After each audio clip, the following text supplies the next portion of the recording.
My family's conversion to Orthodox Christianity. We've left our home in America. We're trying to learn this very difficult language. Our first week here, it drops down to minus 35 Celsius. Coldest Christmas in Russia in 120 years. We didn't know yet how we were even going to immigrate. We just came as tourists and just said, we're going to figure it out.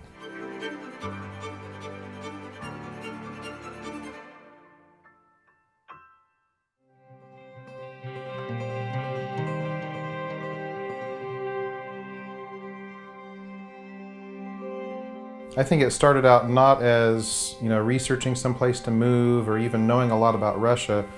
It started with really a couple things. One was our conversion, my family's conversion to Orthodox Christianity. The other half is just, the sadness with which I've seen the decay, the moral decay in America over the past, decade plus. In many different ways, many different things I've not been happy with. But one of the biggest that just really, in a negative way, struck a chord with me was this whole idea of, homosexual marriage. They were determined to redefine what marriage actually means. We just started looking, and I considered, some countries in South America. I looked at various countries in Europe. A couple things that were really important to my wife and to me was that, wherever we move needs to have legal homeschooling. Now, people want to send their kids to public school or a private school, that's fine, but we've always homeschooled our children. That's the way we want to go, so we wanted to keep doing that. That really narrowed things down because there's not a lot of countries where homosexual marriage is not recognized, civil unions are not recognized, and at the same time, homeschooling is legal. And so that, brought us down to a short list. I came here again. The third time I flew here, my wife and I decided we're moving, we're going. And came to the Rostov-Veliki area, not Rostov-on-Don, but Rostov-Veliki, which is about a 3-hour drive north of Moscow. Fell in love with the place. It's a city that is more than 1,100 years old, which is just mind-boggling to me. In America, if you can find a 200-year-old building, it's like this ancient artifact. And they have pubs and dachas here that are far older than that. There's literally 5 Orthodox Christian monasteries just in the city limits of Rostov. Now there's more outside it, but just in the city limits of this little city of 30,000 people, there's 5 Orthodox Christian monasteries. That's more than there are in Texas. Texas, which is where I lived 24 years of my life, which I love, has 4 Orthodox monasteries in the whole state. And it's a state that's huge. It's the size of France. I've always been not the city mouse, but the country mouse. I like to be out where there's trees and land. And so I needed a place that had civilization, grocery stores, gas stations, but was far away from the big city. If I need to hop in a car and drive down the interstate, down to Moscow, I can do it, no big deal. I can drive 1 hour up to Yaroslavl, more than 500,000 people, any stores I need, they're there. But just for my day-to-day life, I like the slow pace. I like, living on an acre of land, having a tractor, planting a garden, and just being able to live our lives quietly and in peace. We're in America, we had several acres of land, and about a 2,000 square foot house. Now we have 1 acre of land and a 1,700 square foot house. So it's not bad.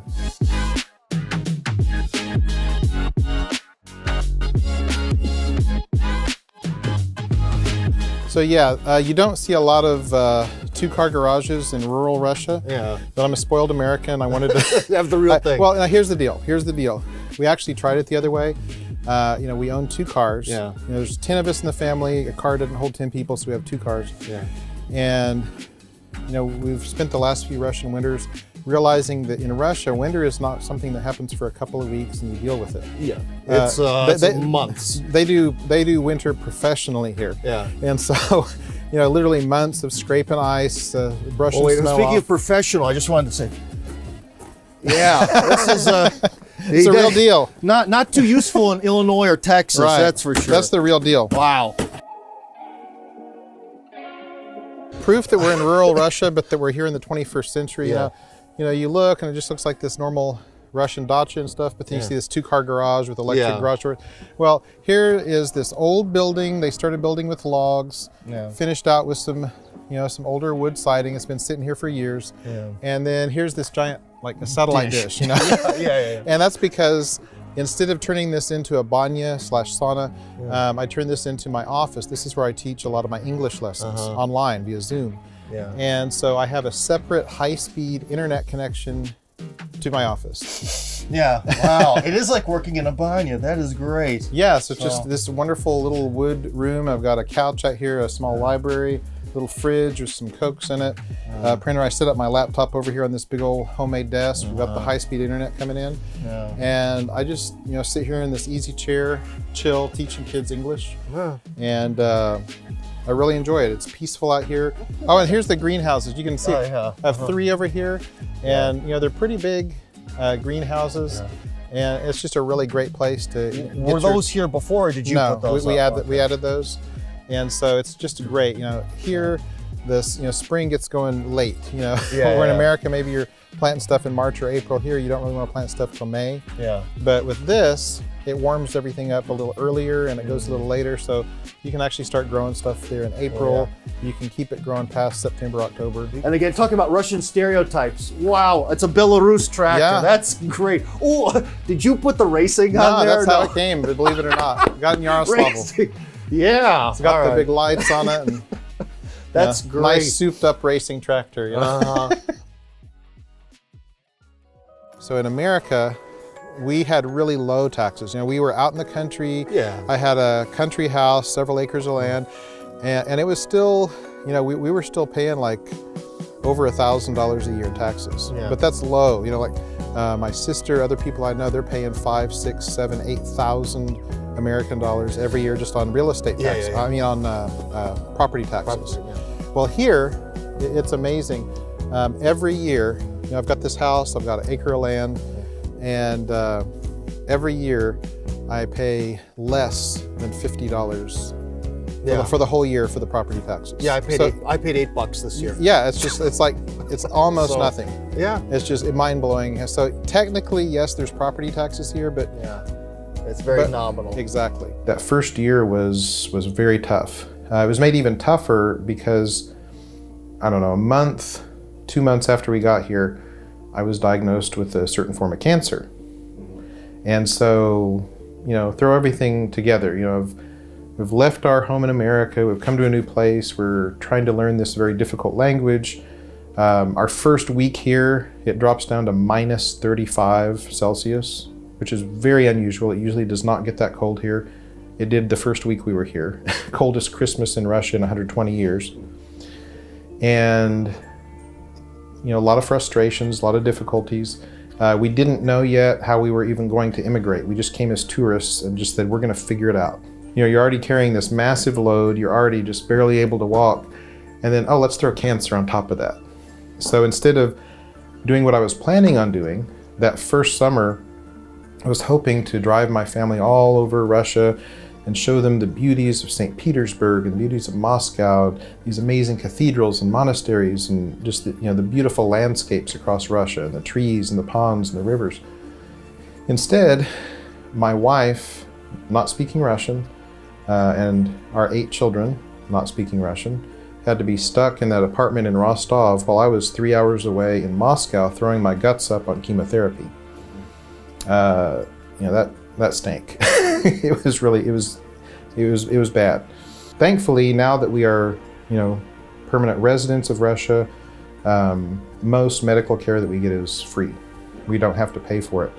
But, even if for a short period of time, if you do have to pay for it, and even if you get hit with something major, like cancer and surgery and chemotherapy, it would break your back in America versus here, it's just a pain, but it's doable. For the surgery and the 3-week hospital stay, I paid a total of, I'd say, less than $1,500. Out of pocket, 100%.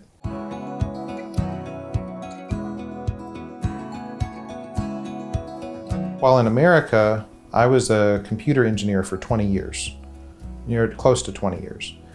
And so our income came from the computer work that I did. And then I basically was a priest for free. The bishop did ordain me as a deacon and then as a priest, and I served as a priest in America, but I was not getting paid for this. Most of what I do now is teach English. That's how we feed our family. And, so the church, the Russian Orthodox Church hasn't sent me any money, even to this day. They've warmly accepted me, but, even in Russia, if you want to make money as a priest, you're going to have to find a big enough congregation that's going to be able to support you.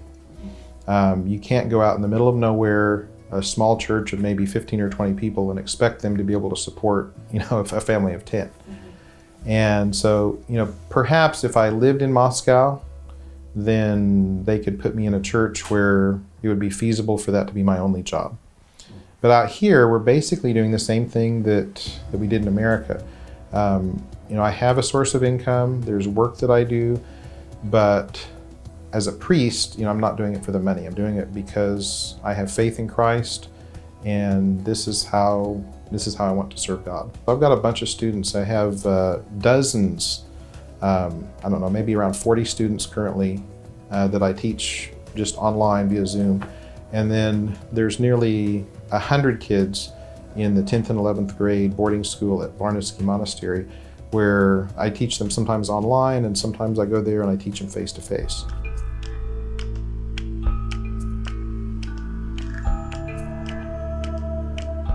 Well, like I said, Rostov Veliki, population about 30,000 people. There are 5 incredible Orthodox Christian monasteries, and this is one of them. This is Varnitsky Monastery, and this is surprising to a lot of people. It's actually the birthplace of St. Sergius of Radonezh. Oh, I see. That's our patron saint of this podcast, and patron saint of much more. I didn't even know he was born here. Yeah. He when he was a little older, his family moved to Radonezh, but he was actually born right here. In fact, his parents, the icons on each side of the archway right there, Saints Kirill and Maria are his parents. And so, anyway, on the right here, you see this big red cathedral here. Yeah. That big red church, that's approximately where their house was 700 years ago. Oh. So, I don't know how they keep track of that, but I'm impressed. They have an incredible Orthodox Christian school here.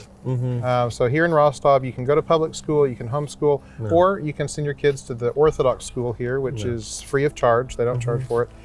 And the final 2 grades of high school, 10th grade and 11th grade, is a world-class boarding school for boys. It's unbelievable. They send boys here from all over the country. They test. The best ones get to stay here, and it's almost like a prep school. A lot of the boys that complete their studies here end up going straight into seminary and going through flying colors. A number of them are already clergy in the church now. And so for those 2 grades, 10th grade and 11th grade for the boarding school, I come here and I teach English. All right. Nearly 100 students.